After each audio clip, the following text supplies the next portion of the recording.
तस्माद् मम गुरुचरणकमलेभ्यो नमः। ॐ सर्वगुरुभ्यो नमः। ॐ नगरदेवताभ्यो नमः। ॐ स्थानदेवताभ्यो नमः। ॐ क्षेत्रपालदेवताभ्यो नमः। श्रीमन्महागणाधिपतये नमः। लक्ष्मीनाथसमारम्भा नाथयामुनमध्यमाम् अस्मदाचार्यपर्यन्तां वन्दे गुरुपरम्पराम्। वसुदेवसुतं देवं कंसचाणूरमर्दनं देवकी परमानन्दं कृष्णं वन्दे जगद्गुरुम्। कृष्णाय वासुदेवाय हरे परमात्मने प्रणतक्लेशनाशाय गोविन्दाय नमो नमः। हमें चिंता नहीं अपनी, उन्हें चिंता हमारी है। हमारी नाव का रक्षक सुदर्शन चक्रधारी है। हमारी नाव का रक्षक सुदर्शन चक्रधारी है। अपने अपने घरन की सब काहू को पीर, उन्हें पीर सब घरन की। तो धन्य धन्य रघुवीर। नारायणं नमस्कृत्यं नरं चैव नरोत्तमं देवीं सरस्वतीं व्यासं ततो जयमुदीरये। रे मन हरि का भजन कर, जब तक सुखी शरीर। वृद्ध वे पछताएगा, अंग अंग में पीर। कबीरा कुआं एक है, पनिहारी है अनेक। घट सबके न्यारे न्यारे, पानी सब में एक। राम नाम की लोट है, लोट सके सो लोट। एक दिन ऐसा आएगा, सब जाएगा छोड़।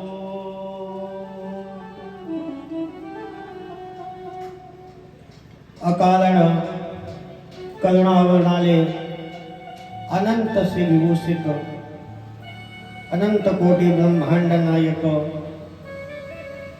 भगवान श्री कृष्णचंद्र जी, सर्वेश्वरी श्री राधा रानी, महाकाली महालक्ष्मी महासरस्वती स्वरूपा जगत जननी पराम्बा श्री दुर्गे मैया, अनंत बलवंत श्री हनुमंत लाल जी महाराज, भूत वावन भगवान भोलेनाथ, सभी को दंडवत प्रणाम निवेदित करते हुए कथा पांडाल में उपस्थित हमारे यजमान, उनके परिजन स्वजन, भक्त बालक वृंद, श्रद्धामयी माताएं एवं बहनें, सभी का हार्दिक अभिनंदन करते हुए मन और वाणी को पवित्र करते हुए भगवान का 2 मिनट के लिए संकीर्तन, तत्पश्चात भक्त और भगवान की कथा में प्रवेश करेंगे। श्री राम जय जय राम, श्री राम जय जय राम, श्री राम जय जय राम, श्री राम जय जय राम, श्री राम जय राम, श्री राम जय जय राम। श्री राम जय जय राम, श्री राम जय राम,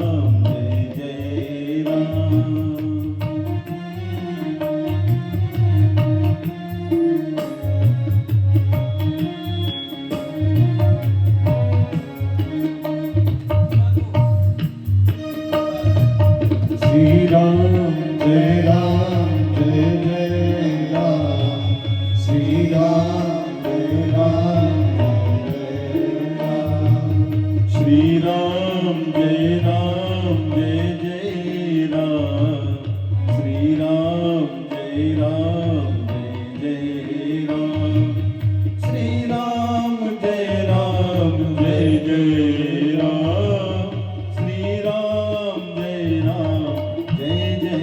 राम, श्री राम जय जय राम, श्री राम जय जय राम, श्री राम जय जय राम, श्री राम जय जय राम।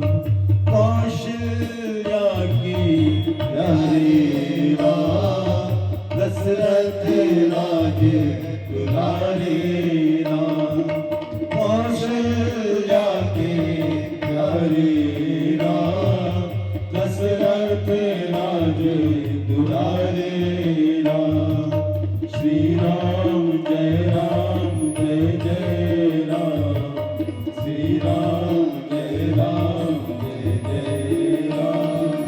श्री राम जय जय राम, श्री राम जय जय राम।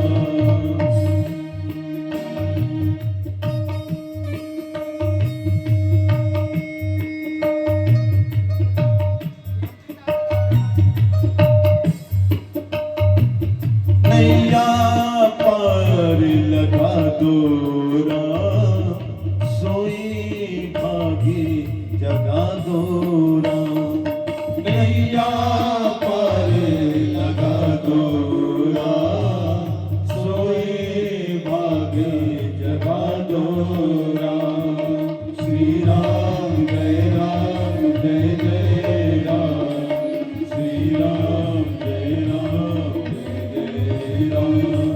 श्री राम जय जय राम, श्री राम जय जय राम, श्री राम जय राम।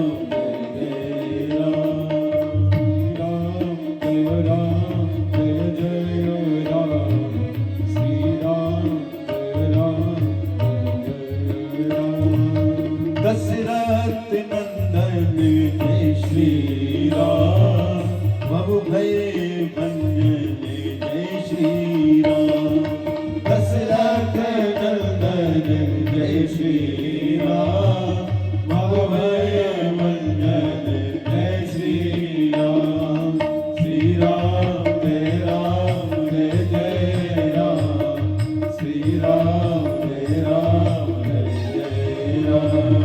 श्री राम जय जय राम, श्री राम जय जय राम।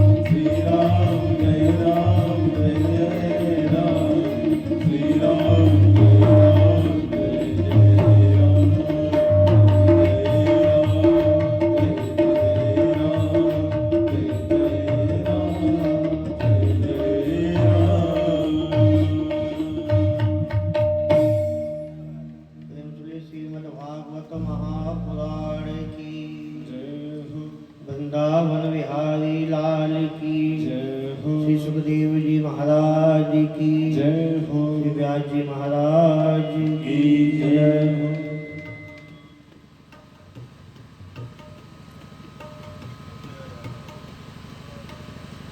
अभी तक आप सभी लोगों ने बहुत ही सुंदर सुंदर कथाओं को श्रवण किया, जिसमें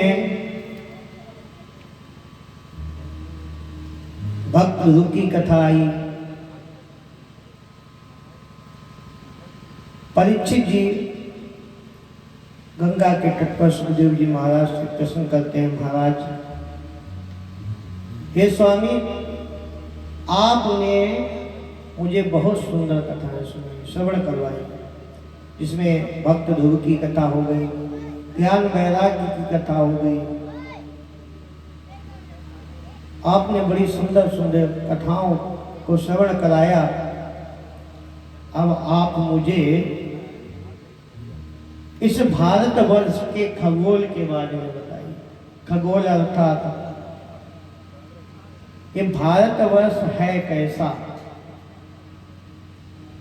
इसमें इतनी नदियां हैं तो प्रमुख नदियां कौन सी हैं? इतने पहाड़ हैं तो प्रमुख पहाड़ कौन से हैं? कितने द्वीप हैं?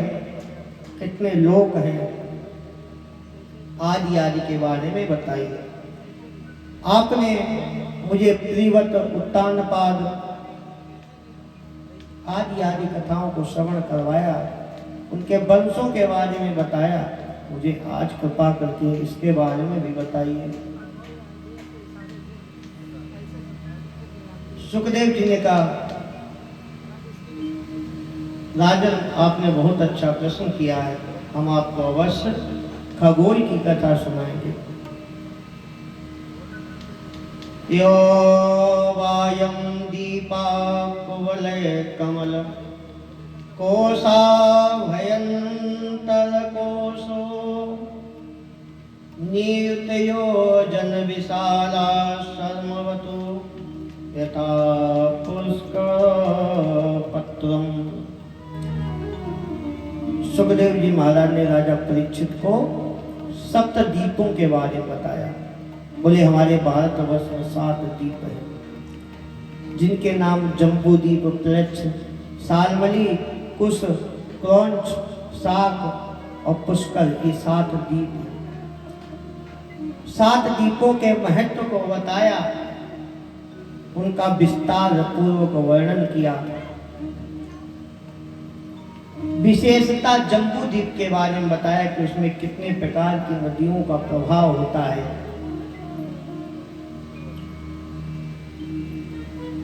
संक्षेप में फिर 9 वर्षों का वर्णन बताया, सूर्य लोक का वर्णन, चंद्र लोक का वर्णन, 9 ग्रहों के बारे में और 27 नक्षत्रों के बारे में बताया। तत्पश्चात पाताल लोक का वर्णन किया। कहा हे राजन, कुल 14 तल है, 7 लोक ऊपर, 7 लोक नीचे। उन लोकों के बारे में बताया, पाताल के बारे में बताया। उसके बाद नरकों का वर्णन बताया। राजा परीक्षित ने हाथ जोड़कर कहा, ये सुखदेव महाराज जी, महाराज जी कृपा करके आप हमें नरकों का वर्णन विस्तार पूर्वक बताइए। त्रिगुणा कर्तो सद्यया कर्मगतया पृथग्विधा सर्वा एव सर्वस्य तारतम्येन भवन्ति। राजा परीक्षित ने कहा कि कौन से पाप करने से जीव को किस नरक की प्राप्ति होती है। जब जीव कौन सा पाप करेगा उसे कौन सा नरक प्राप्त होगा और कितने नरक हैं उनका मुझे विस्तार पूर्वक वर्णन बताइए। सुखदेव जी महाराज कहते हैं, कहीं पे 21 नरकों का वर्णन आया है, कहीं पे 28 नरकों का वर्णन आया है, लेकिन गरुड़ पुराण में 28 नरकों का वर्णन आया है। तो उन्हीं 28 नरकों के बारे में यहाँ पे सुखदेव जी महाराज ने परीक्षित जी को श्रवण कराया है। स्वाकृते जायते जंतो स्वाकृते रैव विन्दन्ति। अपने अपने कर्मों के द्वारा जीव को फल की प्राप्ति होती है। जो जैसा कर्म करता है उसको वैसा फल प्राप्त होता है। सुखस्य दुःखस्य न कोपि दाता परो ददाति कोविदेशाम। जो जैसा करता है वैसा भोगता है। कोई किसी के सुख का, कोई किसी के दुख का, कोई नहीं बांटता। सभी लोग अपने अपने कर्मों के फल को प्राप्त करते हैं। इसलिए हे राजन, जो पराया धन पराई स्त्री को चुराते हैं, अपनाते हैं, पराए धन को अपना धन बना लेते हैं, उनको तामिस नाम का नरक भोगना पड़ता है। जो पराई स्त्री के धर्म को नष्ट कर देते हैं उनको अंधता मिस नामक नरक भोगना पड़ता है। जो ये मेरा है, ये मेरा है, जो मैं और मेरे के घमंड में बने रहते हैं, उनको गौरव नामक नरक में जाना पड़ता है। जो अपने ही शरीर का पोषण करने वाले होते हैं, जिनको केवल अपने ही शरीर से मतलब है, किसी से कोई लेना देना नहीं है, किसी के यहाँ क्या चल रहा है, कोई पीड़ित है, कोई दुखी है, किसी के लिए कोई कार्य नहीं करते हैं, उनको महागौरव नरक में जाना पड़ता है। इसके बाद सुखदेव जी महाराज ने कुंभीपाक नरक के बारे में बताया। जो पशु और पक्षियों का वध करते हैं, जुआ खेलते हैं, जो खेलते खेलते किसी जीव को जल में डुबो देते हैं, उनको कुंभीपाक नरक में जाना पड़ता है। इसके बाद सुखदेव जी महाराज ने कालसूत्र नामक नरक के बारे में बताया कि इस नरक में जो व्यक्ति अपने जीवन में अपने पिता को दुख देता है, किसी ब्राह्मण को दुख देता है, देवताओं को द्रोह करने वाला होता है, देवताओं को पूजने वाला नहीं होता है, उसे इस 9000 योजन चौड़े नरक में जाना पड़ता है। इसके बाद अस्पत नामक नरक में जीव जाता है। तो जीव वेद मार्ग पे चलने वाला नहीं होता, अर्थात जो हमारी सनातनी परंपरा है, उस परंपरा के अनुसार अपने जीवन को नहीं चलाता, अपने जीवन में सनातन धर्म को धारण नहीं करता, वो अस्पत नामक नरक में जाता है, जहाँ पर उस जीव को तलवारों से काटा जाता है। ऐसे भयानक नरक में जाता है। उसके बाद शूकर मुख नामक नरक के बारे में बताया। जो बिना अपराध किसी जीव को दंड देते हैं, अर्थात जो जीव ने किसी कार्य को नहीं किया है और उसका दंड यदि कोई व्यक्ति उसे देता है, उसे अंधकूप नामक नरक में डाला जाता है, जिसमें उसे कीड़े मकोड़े आदि खाते हैं।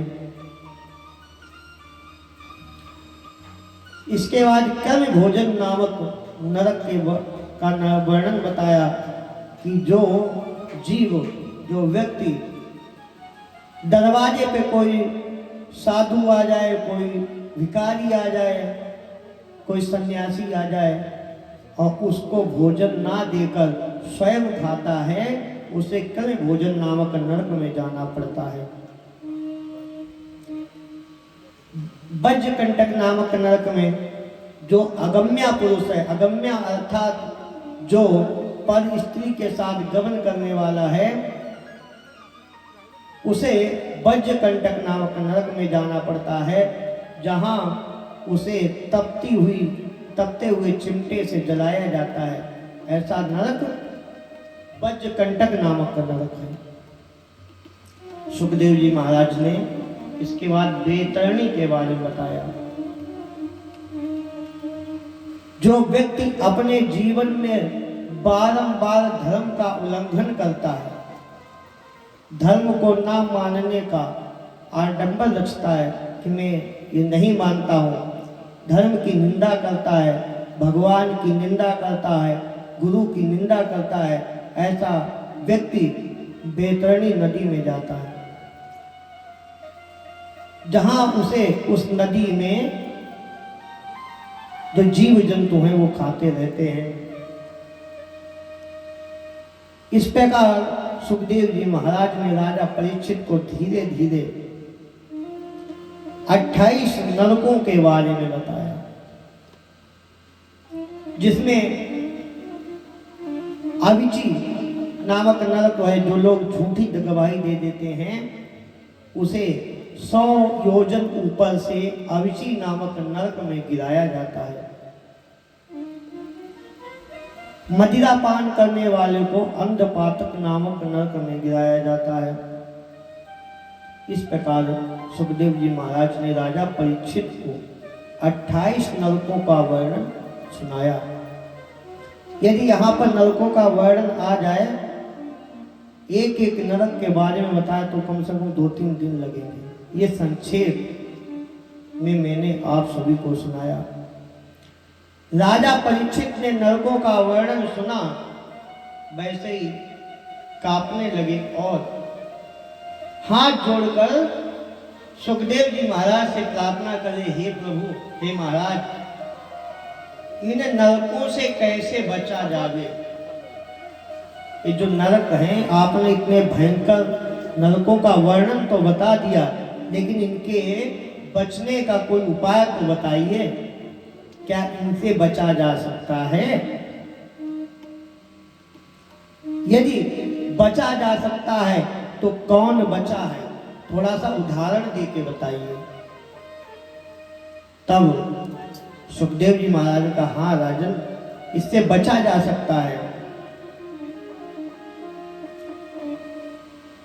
सभी वर्णों के लिए, ब्राह्मण, क्षत्रिय, वैश्य और शूद्र, सभी वर्णों के लिए अलग अलग उपाय है।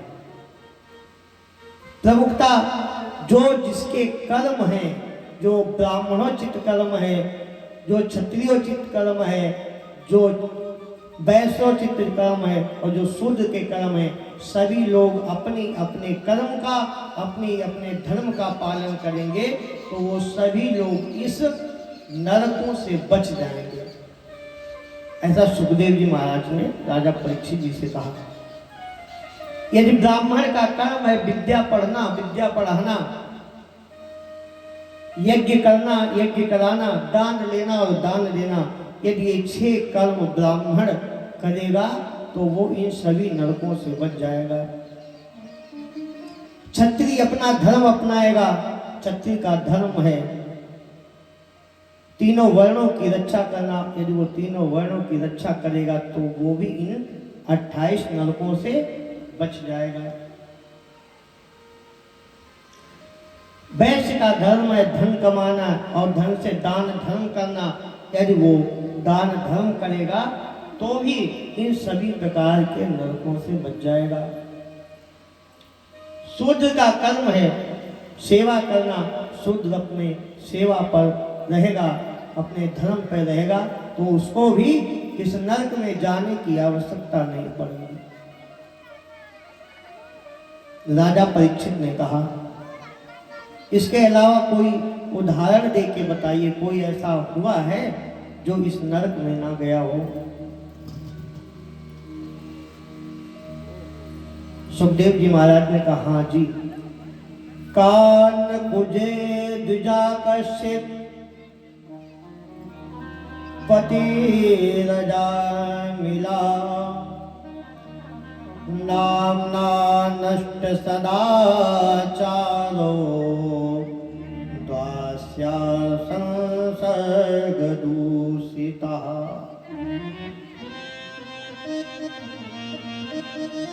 एक कान कुब्ज ब्राह्मण था जिसका नाम था अजामिल। जो अजामिल नाम का ब्राह्मण था वो खट कर्म करने वाला था। जो 6 कर्म अभी ब्राह्मण के बताए हैं, विद्या पढ़ना, विद्या पढ़ाना, दान लेना, दान देना, यज्ञ करना और यज्ञ कराना, ये सभी प्रकार के 6 कर्मों का करने वाला ब्राह्मण था। एक दिन वो जा रहा था, रास्ते में जाते समय उसने एक वेश्या को संसर्ग करते हुए देख लिया। उसको देखकर वो उस वेश्या पर मोहित हो गया और उसके पीछे पीछे उसके घर तक चला गया।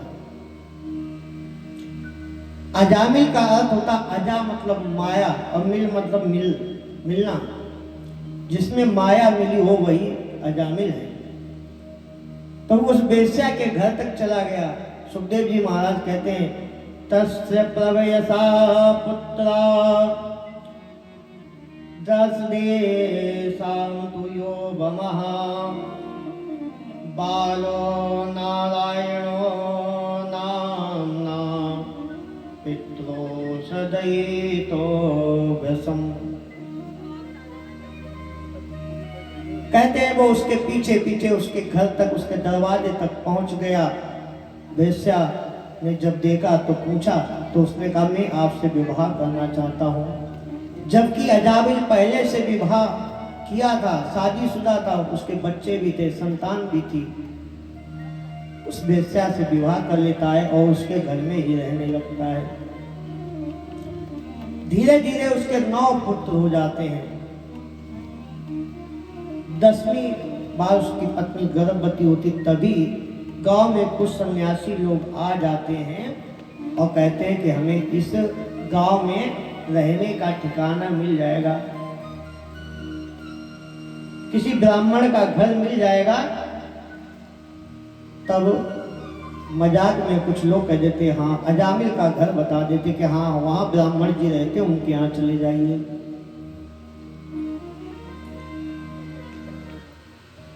जब अजामिल के दरवाजे पे सन्यासी पहुंचते हैं और दरवाजा को खटखटाते, तो उसकी पत्नी वही वेश्या निकलकर जब बाहर आती है तो अपने दरवाजे पे संतों को खड़ा देखकर उनका आदर सत्कार करती है, उनका बहुत सम्मान करती है, उनको पाद्य अर्घ आचमन कराकर भोजन कराती है। जब अजामिल बाहर से घर आता है, संतों को अपने घर में देखकर पत्नी से लड़ने लगता है। उनकी दोनों की लड़ाई देखकर संतों ने अजामिल को समझाया। जब उसके समझ में आया तो उसने कहा, महाराज जो हमसे पाप कर्म हुए उससे छूटने का कोई उपाय हो तो बताइए। तो संतों ने कहा, बालो नारायणो नामना, जो आपका 10वां पुत्र हो उसका नाम नारायण रख देना। अजामिल ने कहा, जी महाराज आपने बताया है तो मैं अपने पुत्र का नाम नारायण अवश्य रखूंगा, क्योंकि संसार में 2 ही चीजें दुर्लभ है, संत मिलन और हरि कथा। और संत यदि कुछ कह दे तो वो कभी झूठा नहीं हो सकता, इसलिए मैं अपने पुत्र का नाम नारायण रखूंगा। कुछ समय बीतने के बाद उसके पुत्र हुआ और उसका नाम उसने नारायण रखा। धीमे धीमे समय व्यतीत हुआ। एक दिन उसका अंत समय आ गया। जब यम के दूत उसे लेने के लिए आए, जब उसके प्राण को खींचने लगे तो उसको कुछ दिखाई नहीं दे रहा, कुछ सोच नहीं पा रहा, तो उसने अपने पुत्र को बुलाया, हे नारायण हे नारायण हे नारायण करके। जैसे ही अपने पुत्र को आवाज दी वैसे ही भगवान के दूत प्रकट हो गए। उन्होंने यमराज के दूतों को डांट कर बोला, हे दुष्ट, ये नारायण का भक्त है और आप इसको लेकर जा रहे हो। यम के दूतों ने कहा इसने पूरे जीवन बुरी संगत की, बुरे कर्म किए, वेश्यागमन किया, उसके बावजूद भी ये नारायण का भक्त है, कैसे, ये मुझे बताइए। तब नारायण के पार्षद बोले इसने अभी जब बड़े बड़े सिद्ध योगियों के मुख से नारायण का नाम नहीं निकलता, उस समय इसने किसका नाम लिया? नारायण का। यम के दूत बोले इसने नारायण का नाम नहीं लिया है, इसने नाम लिया है अपने बेटे का। तो इसमें बेटे का नाम ले रहा था, नारायण को नहीं बुला रहा था। तो उन्होंने कहा कि बेटा बड़ा है कि नारायण? पहले नाम किसका था? नारायण का नाम था, उसका ही नाम माना जाएगा। बेटे तो आज हुआ है, कल हुआ, तो उसका नाम नहीं, इसने नारायण का नाम लिया। बाबा तुलसीदास जी भी कहते हैं तुलसी अपने राम को रीज भजो चाहे खीज, भूमि पड़े पर जामिए उल्टो सीधो बीज। भगवान का नाम चाहे श्रद्धा से लो चाहे अश्रद्धा से लो, वो अपना फल दिखाएगा ही। जैसे किसी अग्नि में जहाँ पर अग्नि जल रही हो, वहाँ पे अपने पैर को अगर आप अनजाने में रखोगे या जानबूझ कर रखोगे, उसका काम है जलाना, तो वो आपको जलाएगा ही। इसलिए नारायण के दूतों ने डांट कर यम के दूतों को भगा दिया कि नहीं, ये विष्णु लोक को जाएगा, इसको आप नहीं ले जा सकते हो। यम के दूत भागते भागते यमलोक पहुंचे और यमराज से कहने लगे, हे महाराज मुझे ये बता दीजिए किसको लाना है किसको नहीं लाना है। जो एक बार भी प्रभु का नाम ले लेता है, जो एक बार नारायण का नाम ले लेता है, वो यमलोक नहीं आता।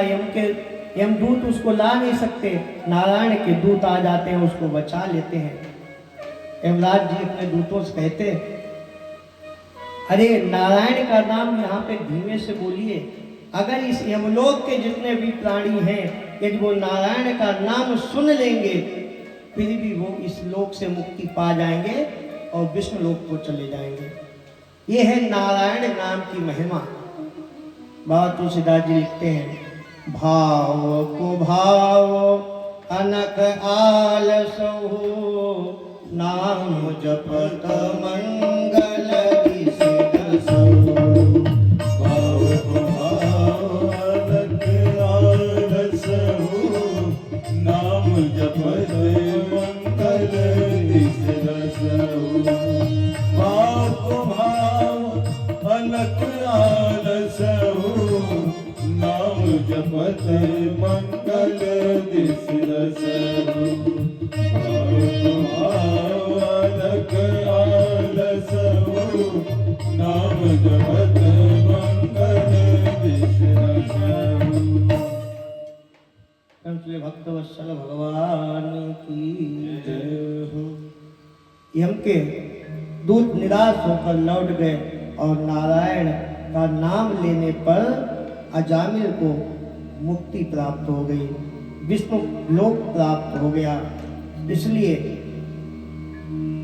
जो व्यक्ति अपने जीवन में कभी भी एक बार भगवान नारायण के नाम को स्मरण कर ले और मन में ये संकल्प कर ले कि आज से, अभी से, इस जन्म में कोई ऐसा कार्य नहीं करेंगे जो धर्म के विरुद्ध होगा, तो उसको दोबारा नाम लेने की भी आवश्यकता नहीं है। ये है भगवान के नाम की महिमा। जब राजा परीक्षित ने इस नाम को सुना, नाम के महिमा को सुना, तो बड़े प्रसन्न हो गए। आगे राजा परीक्षित ने सुखदेव जी से प्रार्थना की, हे राजन, आपने अनन्य चरित्र हमको सुनाए हैं, आपने एक चरित्र हमको नहीं सुनाया, वो है भक्त प्रहलाद का। तो कृपा करके हे सुखदेव जी महाराज, मुझे भक्त प्रहलाद का भी चरित्र सुनाइए। राजा परीक्षित को सुखदेव जी महाराज कहते हैं, सा विजितम दिशा सर्वा लोकाशतीन महासुरा देवासुर मनुष्येन्द्रान गंधर्व गरुणोरगान।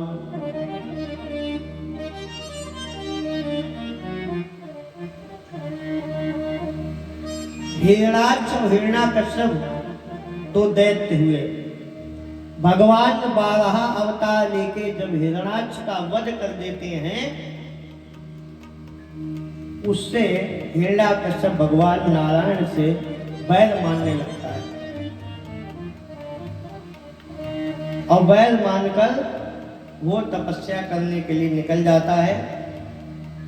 कई हजार वर्ष तक कठोर तपस्या करने लगता है। इस प्रकार की तपस्या कि आसपास पेड़ पौधे उग जाते हैं, जो जीव जंतु हैं वो अपना बांधी अर्थात बिल बना लेते हैं। हजारों वर्ष का तप करने के बाद एक दिन ब्रह्मदेव प्रसन्न होते और आते कहते हैं, उत्तिष्ठ भद्रम ते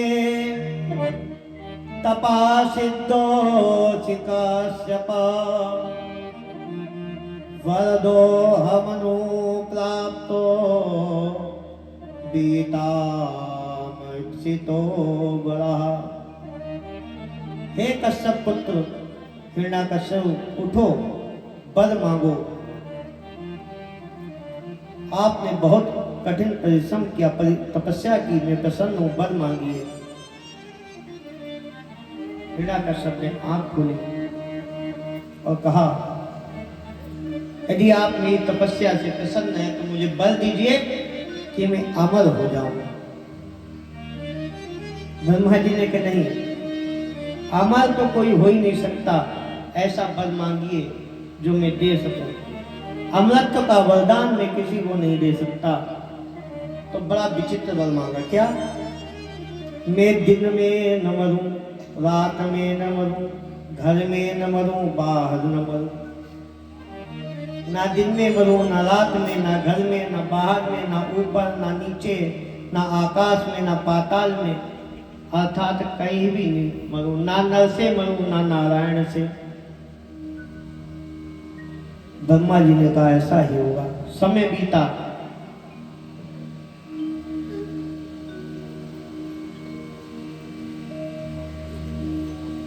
समय बीता। अब इधर जो हिरण्याकश्यप की पत्नी थी कयाधु, जब ये तप करने गया तो वो गर्भवती थी। उनसे एक संतान उत्पन्न हुई जिसका नाम प्रहलाद रखा गया।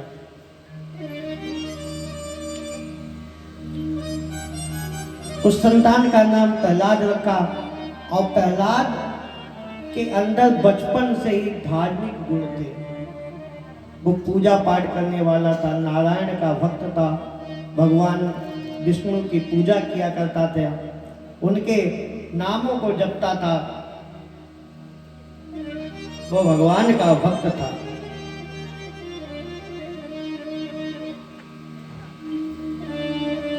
कुछ समय बाद हिरण्याकश्यप उसको अपने गुरु के जो पुत्र हैं संड और अमर, उनका एक आसुरी विद्यालय था। उस विद्यालय में ले गए और बोले कि इसको हमारी जो आसुरी विद्या है उसका ज्ञान प्रहलाद जी को कराइए। लेकिन प्रहलाद जी वहाँ पे उसका ज्ञान नहीं करते थे। प्रहलाद जी क्या पढ़ते थे? प्रहलाद जी वहाँ पे स्वयं तो भगवान के नाम का कीर्तन करते थे और जो वहाँ पे बच्चे थे उनको भी भगवान के नाम का कीर्तन कराते थे। ऐसा कई बार हुआ कि गुरु ने पकड़ा लेकिन उसको बच्चा जानकर क्षमा कर दिया। एक दिन हिरण्याकश्यप विद्यालय में पहुंच गया। जब वो विद्यालय में पहुंचा तो उसने अपने बेटे को अपने पास बुलाया, गले से लगाया, अपने गोद में बिठाकर पूछा, हे बेटा, तुमने अपने गुरु से क्या सीखा? तो अगर कुछ सीखा हो तो बताइए। तो प्रहलाद जी ने उसको बड़ा ही सुंदर नवदा भक्ति का वर्णन कराया। श्रवणम कीर्तनम विष्णु